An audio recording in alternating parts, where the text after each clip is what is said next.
Alors, ce voyage, comment le prépare-t-on aujourd'hui? Avec quels moyens? Retour en Bretagne, à Locquenolé, avec Michel Fulat.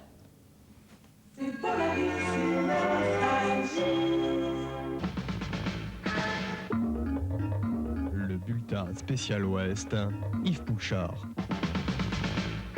Bonjour, nous recevons aujourd'hui Guy Poulica pour faire avec vous le point sur ce jumelage entre AJGA en Roumanie et Locquenolé, bien sûr, dans le Finistère. Alors Guy Poulica, qu'est-ce qu'on peut dire de ce voyage? Il en est où maintenant? Je crois que tout se présente très bien. Nous avons résolu différents problèmes au niveau... 2 fois par semaine au moins, Radio Nostalgie Morlaix évoque le voyage en Roumanie des gens de Locquenolé. Important de faire passer le message car ce voyage, ou plutôt cette mission, loin de la rivière de Morlaix, n'a rien de touristique. On y travaille depuis 3 mois. On prépare le jumelage de 2 cités bien différentes. Les séances au conseil municipal se multiplient, il faut stimuler les bonnes volontés, solliciter. Bref, la mission n'est pas évidente pour une petite commune. En conseil municipal, on s'était avancé en disant on ira en Roumanie. Pour nous, c'était devenu un but, mais je dis c'est une entreprise tellement difficile que je ne vois pas si on s'en sortira. Bon, il va falloir globaliser tous les chèques là maintenant. Alors, chacun s'est investi. Il a fallu trouver du matériel, gérer un budget spécial, trouver des solutions. La grosse difficulté, ça a d'abord été de ne pas se décourager alors que l'on n'avait pas de nouvelles d'AJGA. Il n'y en a pas eu de nouvelles donc pendant très longtemps. Et là, vraiment, le voyage commençait à être prêt ici. Et on se dit, mais là-bas, est-ce qu'ils savent qu'on existe? Autre difficulté, trouver des partenaires fiables. Les partenaires, ceux qui sont avec nous, y ont cru. Mais il y en a d'autres qui n'ont pas fouillé le dossier. Il y en a qui nous ont demandé le dossier, qui l'ont étudié. Mais il y en a d'autres qui ne l'ont même pas demandé. Et puis il y a la préparation effective du voyage, passeport, demande de visa, paperasserie, de quoi bousculer les habitudes. Et 8 jours, je crois qu'on n'arrête pas beaucoup, on fait pratiquement que de la Roumanie. Côté partenaire, la mutualité du Finistère présente sur tous les problèmes d'éducation et de prévention sanitaire enverra à AJGA 7 personnes et une antenne médicale mobile. Nous allons dans cette antenne transporter des médicaments, et ce qui me permettra de réaliser la distribution sur place. Donc vous allez faire un peu un recensement des besoins également? Bien évidemment, nous allons faire un bilan de santé, si vous voulez, de ces centres médicaux où se trouvent ces enfants, et tant en bilan humain qu'en bilan matériel et en bilan également en médicaments. À Morlaix, c'est la caisse d'épargne qui affiche carrément le projet de jumelage et se transforme en point de collecte de livres. La région participe. Une opération philanthropique, une opération d'aide, et j'espère pouvoir renouveler ces opérations dans le temps. Vous aviez envie de la faire? On avait l'un et l'autre envie de la faire. Et aussi, indépendamment de la finalité, être utile à une commune dont l'expansion économique est nécessaire. Et puis, il y a tous ces cadeaux pour AJGA. Une gravure réalisée par l'artiste Jacques Leven. Un baby-foot venu de Brest destiné au club des loisirs des jeunes d'AJGA. Euromarché qui offre 20 000 francs de marchandises, livres, articles scolaires et bien précieux, la machine à laver pour l'orphelinat. Quant au magasin de sport, écoutez. Ça a été pratiquement instantané de la part des fournisseurs. Simplement un coup de fil, quelques heures après j'avais la réponse. J'ai obtenu de la part de 2 fournisseurs une 50aine de ballons de handball, une dizaine de ballons de foot, 2 jets de maillots dont celui du FC Nantes, des sacs de sport. Je pense qu'ils seront contents. Autre geste généreux, celui de Copagri, première coopérative bretonne d'agroalimentaire. Première contribution, fournir engrais, semences et outils de jardin. La deuxième contribution, c'est l'analyse de terre que nous allons faire pour faire le point sur les terres. Et puis nous fournirons également des fiches techniques de culture, parce que je crois que c'est aussi la demande des habitants, de façon à mener à bien ces plantations. Dans ce projet avec Locquenolé, il y avait quelque chose peut-être de particulier, c'était l'aspect symbolique sur l'arbre de la liberté et l'idée de solidarité. Et nous sommes une coopérative, et la solidarité, nous connaissons. Nous sommes en Bretagne, la solidarité, on connaît aussi. La solidarité, chacun y contribue à sa manière. Ainsi, le gasoil nécessaire pour aller jusqu'en Roumanie coûtait 6 000 francs. Il a été offert à la municipalité par Kemener, un pétrolier breton.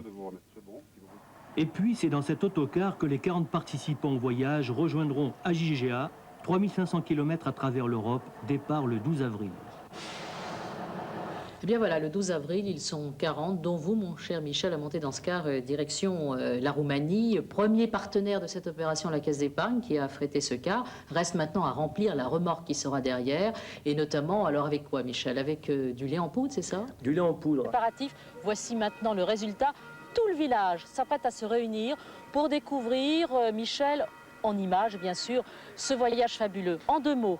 En 2 mots, un voyage fatigant, mais un séjour très émouvant, très instructif, positif à bien des égards. Et je crois sincèrement, nous sommes revenus changer tous, autant les habitants de l'Auquénolé que l'équipe de TF1. Alors, eh bien, nous allons vivre ce moment, rejoindre la grande salle et regarder 3300 km d'autocar.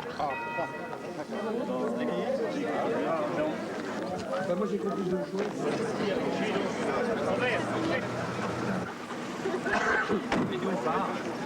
Monsieur le maire, Pierre.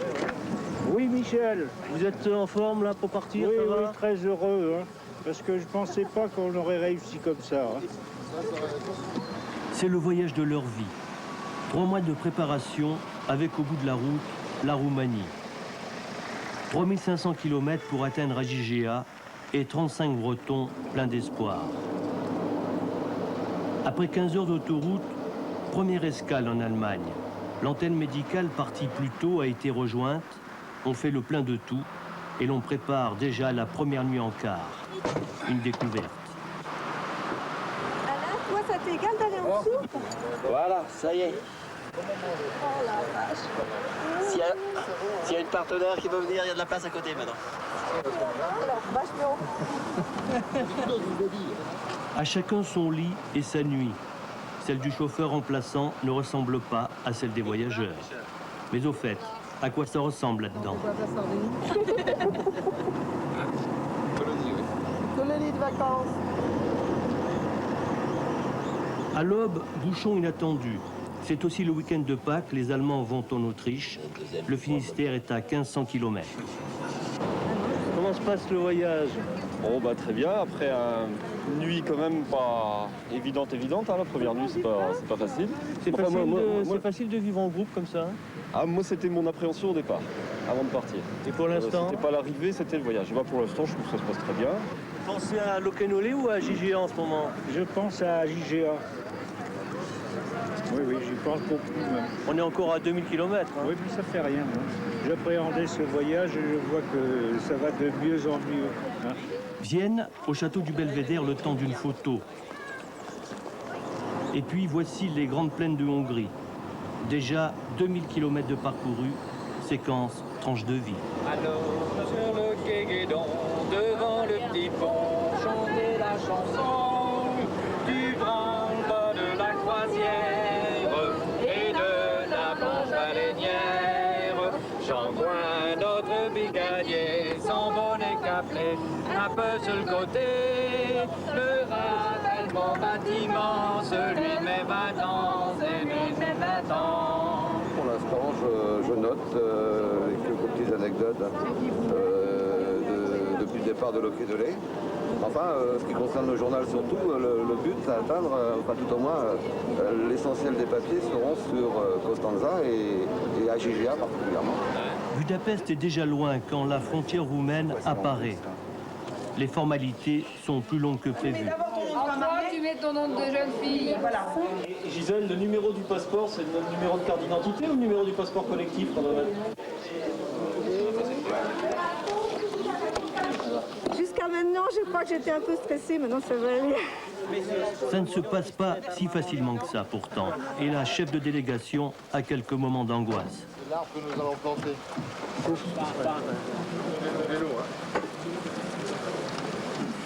Pour la mutualité, ça fait 28. Il y a 3 TF1. 31. 31. Et voilà, on avance. Allez, un petit coup d'accordéon. Oui, d'accord. Et donc 31. Oui, mais c'est bon alors. Et c'est bon. Mais oui, c'est bon. 1h15 plus tard, la frontière est franchie. La troisième nuit se passera dans les Carpates. Au petit déjeuner, nous découvrons le château de Sinaia, la plus belle des demeures des rois de Roumanie. Ceausescu en avait fait l'une de ses résidences. Il abandonna très vite quand il apprit qu'un champignon de cette forêt attaquait les voies respiratoires.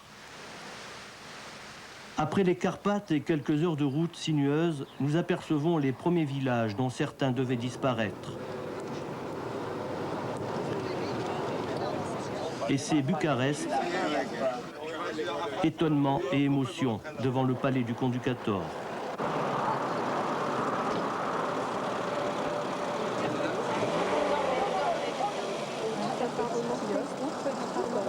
Pour l'instant, c'est plus ou moins inoccupé pour l'instant.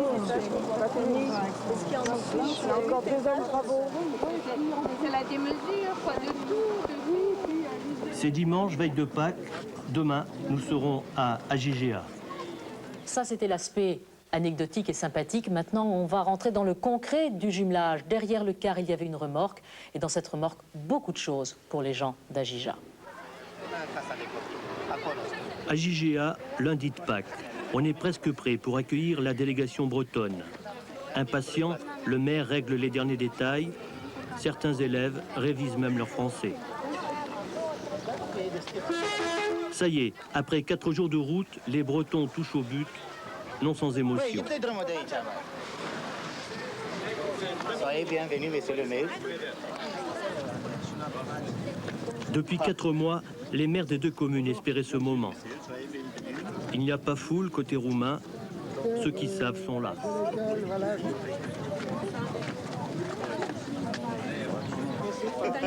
Daniela, ça je connais. Ce n'est pas à la mairie que nous sommes reçus, mais dans une salle de classe de la seule école d'Agigea. Et bien sûr, tout commence par les discours. Il faudra m'excuser hein, si la prononciation, l'accent n'y est pas. Bună ziua! Salut prietenii noștri din Agigea. S'il transmet un message plein de sympathie. Ça y est, l'ambiance est détendue, mais l'émotion se perçoit. Depuis 4 mois, entre le doute et l'espoir, les liens se nouent enfin. Les cadeaux s'échangent. Mihai a trouvé une correspondante à Locquenolé. Il rêve de Bretagne. Gisèle, la secrétaire de mairie, n'y croit pas encore.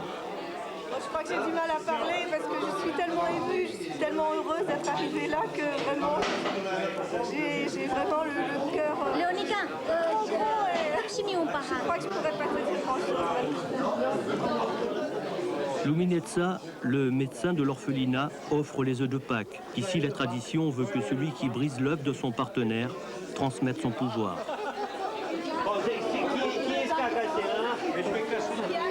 La journée folle se poursuit avec la visite de l'orphelinat.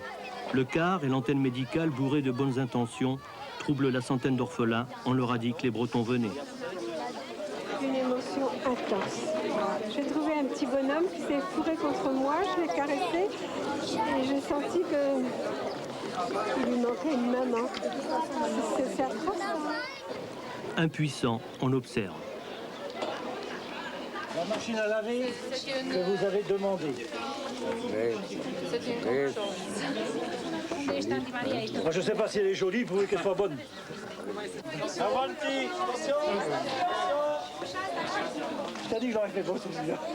Je me sens presque impuissante. Il y a tellement d'énormes problèmes qui vont se soulever dans les jours à venir. C'est affreux. Vivres, médicaments, selon la direction, tout ce qui a été apporté restera dans l'orphelinat. On ne veut surtout pas jouer les Pères Noël, même si ça y ressemble. L'intention, ici, est bien de faire quelques heureux. Comme ces jeunes d'Agigea dans leur nouveau maillot. Autre exemple, avec les 5000 francs récoltés à Locquenolé, l'Office municipal des sports a acheté des kimonos pour les jeux d'occasion en herbe. Ici, on manque de tout. Voici la maison de la culture. Derrière cet attroupement, le cadeau qu'on espérait tant, le baby-foot. Pour l'instant, on apprend. Pendant ce temps, les instituteurs distribuent livres et articles scolaires et conseillent leurs élèves d'un jour. Physique, chimie. Tu aimes bien la chimie? Alors, monsieur le maire, on vient de revivre tous ensemble ces grands moments d'émotion. Il y en a eu beaucoup, beaucoup pour vous? Oui, j'ai vécu de grands moments d'émotion. Le premier, c'est en passant la frontière entre la Hongrie et la Roumanie. Il m'a semblé rentrer dans un autre monde. Un second moment, c'est quand nous sommes arrivés à Gigea. Quand j'ai vu cette plaque signalant à Gigea, pour moi, ça a été quelque chose. Et j'ai partagé cette émotion là, avec tous les gens de Loquenolé et nos partenaires. Et puis, alors, il y a eu bien sûr la plantation de l'arbre, on le verra tout à l'heure. Et puis, je crois que vous avez ramené un cadeau qui, pour vous, a une valeur extraordinaire. Oui, effectivement, le maire d'Agigea, au départ, nous a offert le drapeau de Roumanie, le nouveau drapeau de Avec Roumanie. le trou au milieu. Et je lui ai offert le drapeau français. Nous nous sommes embrassés au cours de cette petite cérémonie parce que notre émotion à tous deux était vraiment sincère et profonde.